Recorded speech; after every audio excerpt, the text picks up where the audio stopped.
The Oracle ASMR.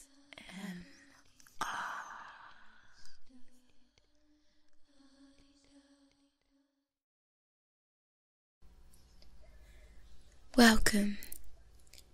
This is the Oracle, and you're listening to an ASMR reading of Lewis Carroll's Alice in Wonderland. Chapter 11. Who Stole the Tarts? The King and Queen of Hearts were seated on their throne when they arrived, with a great crowd assembled about them, all sorts of birds and beasts, as well as a whole pack of cards. The knave was standing before them in chains, with a soldier on each side to guard him, and near the king was the White Rabbit, with a trumpet in one hand and a scroll of parchment in the other. In the very middle of the court was a table with a large dish of tarts upon it. They looked so good that it made Alice quite hungry to look at them. I wish to get the trial done, she thought, and hand-roll the refreshments, but there seemed to be no chance of this, so she began looking at everything about her to pass the time. Alice had never been in a court of justice before, but she had read about them in books, and she was quite pleased to find that she knew the name of nearly everything there. "That's the judge," she said to herself, because of his great wig. The judge, by the way, was the king, and as he wore his crown over the wig, he did not look at all comfortable, and it was clearly not becoming. "And that's the jury box," thought Alice. "And those 12 creatures." She was obliged to say creatures, you see, because some of them were animals, and some were birds. "I suppose they're the jurors," she said the last word 2 or 3 times over to herself, being rather proud of it, for she thought, and rightly too, that there were very few little girls of her age knew the meaning of it all. However, jurymen would have done just as well. The 12 jurors were all writing very busily on slates. "What are they doing?" Alice whispered to the Griffin. "They can't have anything to put down yet before the trial's begun.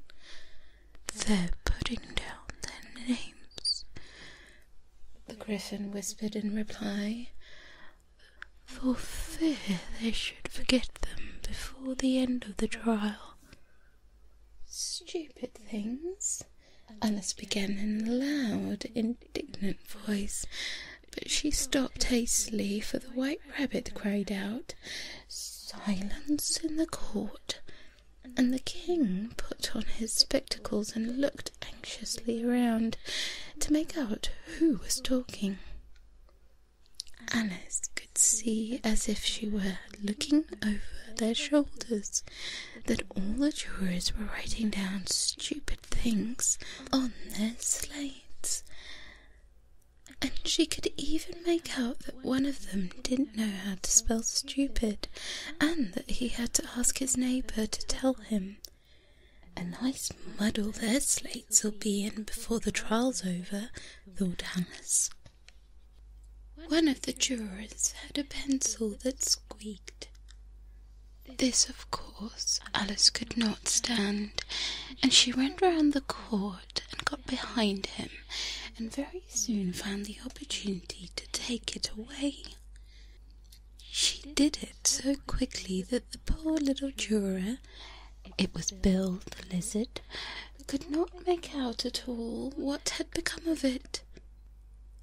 So, after hunting all about for it, he was obliged to write with one finger for the rest of the day, and this was of very little use, as it left no mark on the slate. "Herald, read the acquisition," said the king. On this the white rabbit blew 3 bursts on the trumpet, and then unrolled the parchment scroll and read as follows: "The Queen of Hearts, she made some tarts, all on a summer day. The knave of hearts, he stole those tarts, and took them quite away. Consider your verdict," the king said to the jury. "Not yet, not yet," the rabbit hastily interrupted. "There's a great deal to come before that." "Call the first witness," said the king, and the white rabbit blew 3 blasts on the trumpet and called out, "First witness." The first witness was the hatter. He came in with a teacup in one hand and a piece of bread and butter in the other. "I beg your pardon, your majesty," he began, "for bringing these in, but I hadn't quite finished my tea when I was sent for." "You ought to have finished," said the king. "When did you begin?" The hatter looked at the March Hare, who had followed him into the court, arm in arm with the Dormouse. 14th of March, I think it was," he said. 15th, said the March Hare. 16th, said the Dormouse. "Write that down," the king said to the jury, and the jury eagerly wrote down all 3 dates on their slate, and then added them up and reduced the answer to shillings and pence. "Take off your hat," the king said to the hatter. "It isn't mine," said the hatter. "Stolen?" the king exclaimed, turning to the jury, who instantly made a memorandum of the fact. "I keep them to sell," said the hatter. The hatter added an explanation. "I've none of my own, I'm a hatter." Here the queen put on her spectacles and began staring at the hatter, who turned pale and frigid. "Give your evidence," said the king, "and don't be nervous, or I'll have you executed on the spot." This did not seem to encourage the witness at all. He kept shifting from one foot to the other, looking uneasy at the queen, and in his confusion he bit a large piece out of his teacup instead of the bread and butter. Just at this moment Alice felt a very curious sensation, which puzzled her a good deal until she made out what it was. She was beginning to grow larger again, and she thought at first she would get up and leave the court, but on second thoughts she decided to remain where she was, as long as there was room for her. "I wish you wouldn't squeeze so," said the Dormouse, who was sitting next to her. "I can hardly breathe." "I can't help it," said Alice very meekly. "I'm growing." "You've got no right to grow here," said the Dormouse. "Don't talk nonsense," said Alice more boldly. "You know you're growing too." "Yes, but I grow at a reasonable pace," said the Dormouse. "Not in that ridiculous fashion." And he got up very sulkily, crossed over to the other side of the court. At this time the queen had never left off staring at the hatter, and just as the Dormouse crossed the court, she said to one of the officers of the court, "Bring me the list of singers in the last concert," on which the wretched Hatter trembled so that he shook both his shoes off. "Give your evidence," the king repeated angrily, "or I'll have you executed, whether you're nervous or not." "I'm a poor man, your majesty," the Hatter began in a trembling voice. I hadn't begun my tea, not above a week or so, and what with the bread and butter getting so thin, and the twinkling of the tea—" "The twinkling of the what?" said the king. "It began with the tea," replied the Hatter. "Of course twinklings begin with a T," said the king sharply. "Do you take me for a dunce? Go on." "I'm a poor man," the Hatter went on, "and most things twinkled after that. Only the March Hare said—" "I didn't," the March Hare interrupted in a great hurry. "You did," said the Hatter. "I deny it," said the March Hare. "He denies it," said the king. "Leave out that part." "Well, at any rate, the Dormouse said," the Hatter went on, looking anxiously around to see if he would deny it too, but the Dormouse denied nothing, being fast asleep. "After that," continued the Hatter, "I cut some more bread and butter." "But what did the Dormouse say?" one of the jurors asked. "That I can't remember," said the Hatter. "You must remember," remarked the king, "or I'll have you executed." The miserable Hatter dropped his teacup and bread and butter, and went down on one knee. "I'm a poor man, your majesty," he began. "You're a very poor speaker," said the king. Here one of the guinea pigs cheered, and immediately suppressed by the officers of the court. As that is rather a hard word, I will just explain to you how it was done. They had a large canvas bag which tied up at the mouth with strings.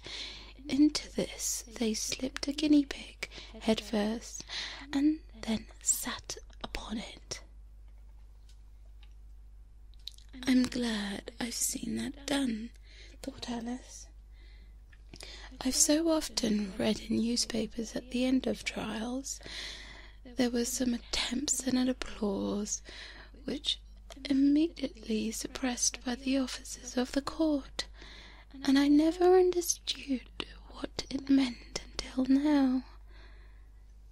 If that's all you know about it, you may stand down," continued the king. "I can't go no lower," said the Hatter. "I'm on the floor as it is." "Then you may sit down," the king replied. Here the other guinea pig cheered and was suppressed. "Come, that finished the guinea pigs," thought Alice. "Now we shall get on better." "I'd rather finish my tea," said the Hatter, with an anxious look at the Queen, who was reading the list of singers. "You may go," said the king, and the Hatter hurriedly left the court without even waiting to put his shoes on. "And just take his head off outside," the Queen added to one of the officers, but the Hatter was out of sight before the officer could get to the door. "Call the next witness," said the king. The next witness was the Duchess's cook. She carried the pepper box in her hand, and Alice guessed who it was even before she got to the court by the way that people near the door began sneezing all at once. "Give your evidence," said the king. "Shan't," said the cook. The king looked anxiously at the White Rabbit, who said in a low voice, "Your Majesty must cross-examine this witness." "Well, if I must, I must," the king said with a melancholy in the air. And after folding his arms and frowning at the cook till his eyes were nearly out of sight, he said in a deep voice, "What are tarts made of?" "Pepper, mostly," said the cook. "Treacle," said a sleepy voice behind her. "Collar that dormouse," the queen shrieked.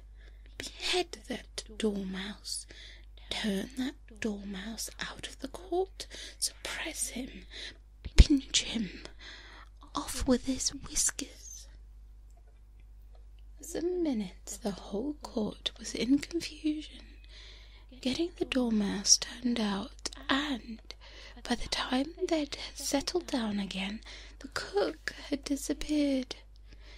"Never mind," said the king, with an air of great relief. "Call the next witness." And he added in an undertone to the queen, "Really, my dear, you must cross-examine the next witness. It quite makes my forehead ache."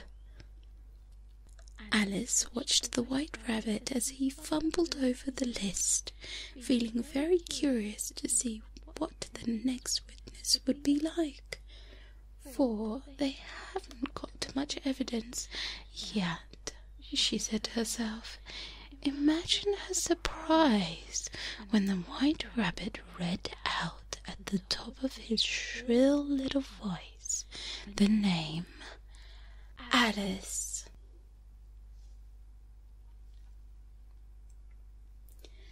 And that concludes chapter 11 of Alice in Wonderland. We have one more chapter left before we wrap up this wonderful story. Please let me know what you think in the comments. Don't forget to like and make sure that you're subscribed and have selected the notification icon so you don't miss out. Thanks very much.